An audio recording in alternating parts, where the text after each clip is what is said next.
Alright, welcome back everybody. It is Evil Comics pickups for the week of June 2nd, 2021. I got everything I wanted minus 2 issues. I was the first person in line. You know, they do Marvel on Wednesdays, Tuesdays is DC.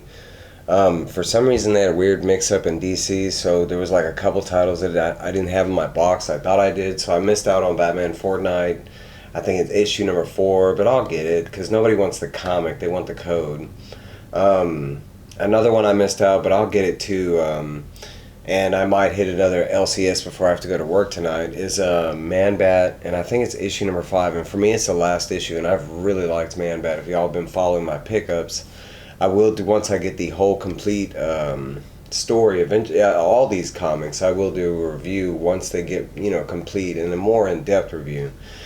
So today is what I did pick up, and man, it was a big haul. I got everything that I was specking on, and everything that I just wanted to continue reading on. I'm gonna go off with my probably a title that I should drop, and I already don't like this comic. I do like the Suicide Squad. I like Teen Titan Avengers. Honestly, I'm a sucker for anything DC. Marvel, I mean, I support it any way it goes. So, yeah, they've got good things, bad things, but in Suicide Squad, I generally like. But this comic has just been, and it's been a struggle to read every week. The Teen Titans as well. But I'm going to continue the event until the event's done and see what the next event is, and then after that, that's when I'm going to choose to drop it. So right now we're doing Teen Titan Suicide Squad number 4, and I didn't read none of these. I haven't had time to, and you'll see why it's such a big week. I will read all of them and give you a little small review of what I thought, like top 10 list. This is Justice League number 62. I'm looking forward to this one. I've been really digging these last 3 issues. This is the 4th one in the series. It's got a side story from Justice League Dark, which is another entity in DC that I really love. Come on, Evil Comics, dark stuff, oh yeah. We got Basilisk from Boom Studios, this is number 1. I know a little bit about it. It's supposed to be about perception, and this is why I got this cover, but each person has like a light that's like, highlighted on that character. And like this one, I think it's touch.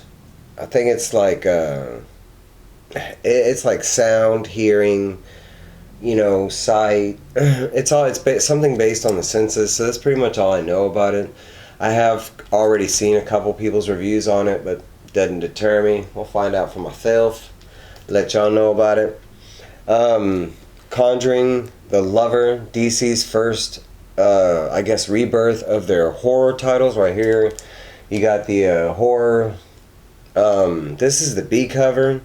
I just like this. It fit more like a VHS style, horror. I'm a huge horror lover as it is, and I really do like The Conjuring. There's a whole big story that a lot of people don't realize about The Conjuring, and if you're into horror, it's kind of like the mom and pop story of real ghost stories. Or as close as we can get to real ghost stories. So really looking forward to that. Supposedly it's like I think it's like 3 sides, like little stories, short stories. I think one of them's written by Scott Snyder, which I love Scott Snyder anyways. I picked up one of his books. We'll get there. I got Batman and Catwoman issue number 5. This is continuing the Tom King and Clay Mann series. A lot of people aren't digging this. Some people are. This is supposed to be like Catwoman and Batman's daughter in this version of their Earth. I think this is supposed to be like Earth 2 or something like that. But it does have the Phantasm. That's who this is here. It's supposed to be like their daughter. I think her name is Helena. The problem with this one is it's coming out really sporadically. This was supposed to come out like, I think for the last 2 weeks I had it on my list. So it's one of those, once the whole story comes out, I think I'm going to have to reread it just to make sure I picked up all the pieces, because they're jumping all over the place. But I'm still going to read it, Batman. This one I have been looking for. It's supposedly a horror title, but they didn't put it in their horror their new horror. I don't understand that. Maybe they just had their time frames off. But this is DC's Black Label, The Nice House on the Lake, and this is written by the really famous James Tynion IV. And then it looks like art's done by Alvaro Martinez Bueno, and looks maybe like another artist, or cover by Jordi Belair. I'm not sure. I'm sorry. But this is the first book, and I think it's just a like maybe 12-issue run, like its own story. It's one of those that's definitely going to get picked up by Netflix or something like that. So why not? But I mean, I do love a good story. I like the cover. Cover looks really, looks really, really cool. Don't know a lot about it yet, and I on certain things I like to keep it that way. Not that I don't want to be spoiled. I don't mind spoilers, but I love surprises. I mean, and just because I've been spoiled doesn't mean I can't still get surprised. Nobody's the best explainer. Okay, so we got Crush and Lobo, DC, brand new series, #1. Lobo, and if y'all don't know, this is Lobo's daughter. If y'all don't know who Lobo is, y'all are just nuts, because I love Lobo. He's got me into personal trouble as a comic book reader growing up. A lot of you older comic book fans out there will know back in the day, you had to be a certain age to read certain comics. We forget about stuff like that now. That stuff's so vividly, but Lobo, I remember growing up, and it was like it had a 17 plus age sticker on the Mylar when you bought it. And I took one of those issues home. My dad caught me with it, and I was like 13 or something. And I got the slaps. My dad was a good dad. He didn't beat me or anything. I don't come from anything like that. Not to down anybody that does, but just I don't have that type of unhealthy family stuff. Not in an abusive way. Not that regard. My family's not perfect. Crushing Lobo. Lobo's an intergalactic bounty hunter. I mean, this guy's got all kind of crazy cool powers. He's been around, as far as I know, like the late 70s, early 80s. Mainstay in the DC universe because he's just as strong as Superman. He's got all these other different powers that are different from Superman. I mean, this guy can bite his tongue and pop out some clones from his blood that are just as strong as him. And that's just a couple. He flies around on a galactic motorcycle. He's into space dolphins. Come on, man. And this is his daughter. She's a current leader of Teen Titan Academy, and she's I think second tier member of Teen Titans Academy. This is the Pride issue. I went as I looked at all the Pride issues. I really support that. If y'all can, even if you don't like them, pick them up, because it really does represent something. Even if you're not for it, it's still representing that community. And I mean, we're all people, right? The next Batman, Second Son, 3 of 4. We're getting to the nitty gritty. Hopefully by the end of this, we might get to see the brand new Batmans. Finally find his bat suit or bat cave or something like that. I don't know. We're getting there. It's a good story. It's if y'all don't know, it's about the future state Batman that we've gotten recently. We've gotten about 7 stories of him so far, and in future state, it was as him as Batman, and we got to see him in 2 issues of Justice League, and I mean, there just wasn't a lot of his backstory there, and that's what this is kind of leading up to it. So yeah, I mean, overall it's been good. The art's been good, and if I haven't mentioned this, which I'm not, but DC's been killing on the art. I don't have to go into each individual book. You're gonna find good art. I mean, I think there's one book right now that people aren't a fan of, and that's the Harley Quinn book. But honestly, that art's starting to grow on me. It's not my first pick, but I mean, that's art. Alright, again with the DC Pride, and I actually really, really love this cover. I'm a huge Batwoman fan. Now, Batman, yeah, I love Batman. I love Joker a little bit more, evil. But Batwoman, I really dig Batwoman. A whole nother story. But I love Batwoman, so anytime I can pick her up on a cool cover, I'm all for that. Plus that, I mean, we do got my boy Batman. We got Ghostmaker. This is Batman 109, the Pride issue. This is right after the introduction of Miracle Molly, so we're going to get to see a little bit more of her. I have heard that this is more of a Ghostmaker story, and everybody's like, yeah, what about Batman? Batman's got a big family, and he's, come on, man. I mean, y'all haven't read a Batman book before? He's not always going to be there. It's about Robin and everybody, Continuing on, we got Batman, The Adventure Continues, Season 2. This is issue 1 of Season 2.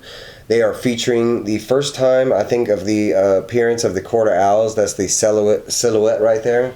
And right here, if I'm not mistaken as well, this is the first appearance of Deadman in the animated universe. I love Deadman. I love the Court of Owls. Court of Owls are a recent new villain that people that don't read comics are going to get to see a lot of pretty soon. They're going to show up in the animated series that they're coming out on HBO. They're going to show up on, I think their main antagonist on Gotham Knights, the video game that's coming out. They are suspected to be the hidden bad guy in the Matt Reeves Batman movies coming out, so I'm all for the Court of Owls. It's actually one of my holy grails that I'm trying to get right now. Batman 52 has kind of been one of those comics that has been scaling so hard. I've been trying to get a #1 any print, Batman 52 #1, and it's just any of those first issues, they're getting more expensive. I have some of those from that run. I used to have all of them. That was something that got taken from me back then. But but it's something I'm trying, it's like a, wild pickup. And I find issues here, Batman 20, Batman 16, Batman Endgame. Yeah, it's one of my favorite Batman stories. A lot of people don't know this version of the Joker. I love that storyline, Death of the Family. It was, to me, it was just great. I want to get it again and read it again because I'm getting more people into comics, and I would love to review it again. And I'm not a big fan of trade paperbacks if I can get it in single issues. All right. Moving on, I don't know a lot about this. I did read the whole first season. I do have I have all the issues. I think -1. I think I accidentally gave one away. So more in the review. Nocterra #4. I can't speak enough about this book. The Scott Snyder is doing an amazing job outside of DC Comics. It kind of reminds me of the 90s. What's going on right now it is reminding me of the 90s. So this is a book you kind of need to pick up on because it reminds me so much of Spawn. Not exactly like that type of story or anything, but no, Scott Snyder stepping out of DC, working with Image and creating something out of Batman, something out of, away from that. And he is creating Nocterra, and so far I've liked every single issue. The art has been really good. There is a horror-esque theme to it, but it's not a scary book. It does have a superhero vibe to it, but I mean, it's not really, it's not really like a superhero kind of comic, even though she kind of gives you that vibe. I don't think she has any powers, The world building, the lore, the character development, I want to say the pacing's a little slow. I wish they would pick it up a little bit and we'd get to see but I mean, it's not bad. It's just, for me, it's moving a little slow. We're in hopefully in this issue, we get a little more of what's going on, and I like that. I hope this to be a mainstay. We're talking about Spawns in 330 issues 20 years later. So if y'all don't know about Nocterra, they still have first prints, second prints, third prints. Even if you don't read comics, this is a good book that if you pick up right now, it will be worth something in the future. They've already knocked it for something.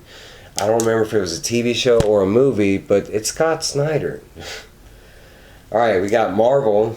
Man, you talk about, I look at Marvel every week. I bought one other Marvel comic. I bought The Immortal Hulk, and I think it's issue number 48, and I gave that to my friend. And I did like the cover. I bought him the homage Marvel comics cover of that issue. But I mean, at all Marvel, it was that comic, and I bought it for him. And the only reason I bought it, and I keep telling him, it's the end of that series. You kind of want to pick up these last couple issues before they start the next Hulk issue. So I've been picking them up the last couple issues because they're going to be important. I mean, they might not be major keys, but they're keys because it's the end of a series. And for some reason, the end of a series, like a long-going series, when it makes it to like 50 or something like that, they are a little harder to get. Fans keep to, stick on to their copies. So the second Marvel book I got was Star Wars. This is Bounty. This is War of the Bounty Hunters, issue number 1. I got the action figure variant. That's why it looks like this. This was the how Boba Fett 1977 the Star Wars figure looked like when it came out in the stores, but it's a comic. They do that on a lot of Marvel, and they've done it on DC and stuff like that. Most times I don't like these action figures. It looks like a stock photo, and I love stock photos like from movies and like. For some reason, the toy just never comes. It never looks realistic. And I'm a toy collector, but I mean, and this is just my Batman stuff, and I have stuff behind y'all. Not a lot more, but from time to time I will rearrange this too. But I'm interested in this. The Alpha issue came out. I wasn't able to pick up out any of the tie-ins that came along with this. Just didn't have the money to get them, but I mean, the way Marvel does their tie-ins right now, I mean, all you really need are the main issues and you're good to go. The last one I picked up was something I did miss out and I really wanted to pick up. I'm glad they still have it. I'm glad to support this. I'm glad to say that they have restarted their milestone, emblem through DC. I support everything that this is. Anything that, I mean, come on. Static Shock, man. This is Static Shock in comic form. We got Hardware. We got, we got a lot of cool characters they came up with, and they're not really talked about. And I would love to get people talking about these.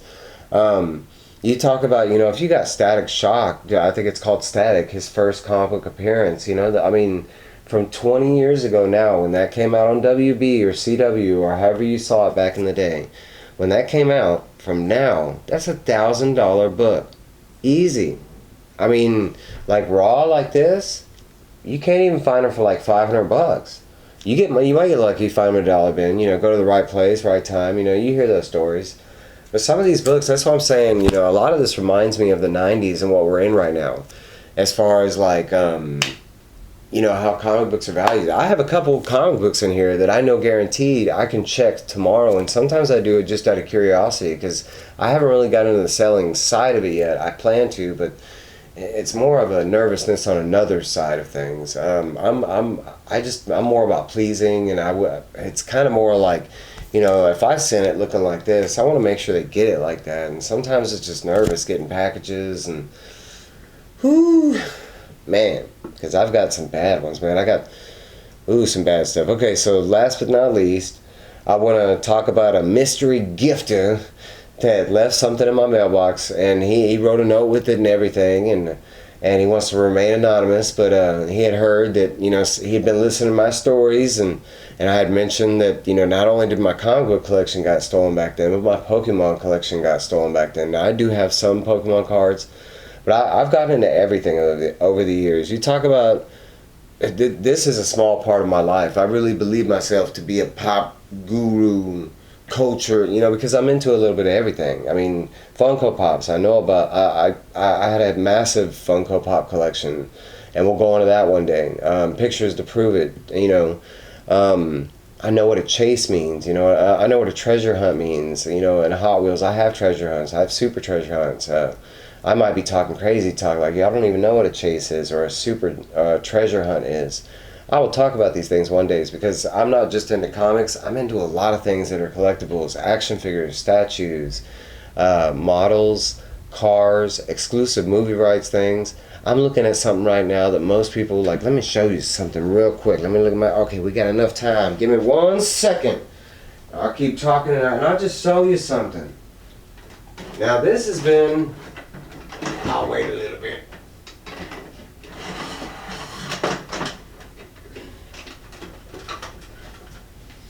Now I'm talking to all the old school fans out here. Now this is something out of my personal collection that I've had since I was a kid. I got the box, I got the eye, I got everything that goes inside. I mean, not many people can say they still got the originals.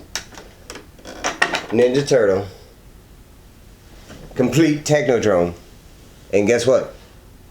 I got the mutant drone that goes with it. And I had it since I was a kid. It has a little yellowing up here, but I mean, if y'all really know what this is and how much it is, you ever looked up the top 10 most collectible, toys people currently look for, this is usually on the top 10 easily. I collect toys. I don't really like this is all my Batman stuff, and like I said, I've had some holy grails in my time. Now comic books, not so much. I have went out of my way and spent like $50, $100 on something, but I'm into collecting other stuff. So as this channel grows and y'all grow with me, I'm not just, I love comics, and I'm gonna 100% all the time to comics. I mean, that's one of my first loves. But I love a lot of other things. Now I can say that this gifter, man, he's amazing, because look what he got me. He got me, and we're talking about, if y'all know what's going on with cards right now, they're getting hard to get. They're not selling at Target, at Walmart, at Walgreens. I haven't seen them anywhere. The only place I've seen them right now are LCSs, and that's kind of nice. That means they're driving people to these LCSs to support, local comic book shops.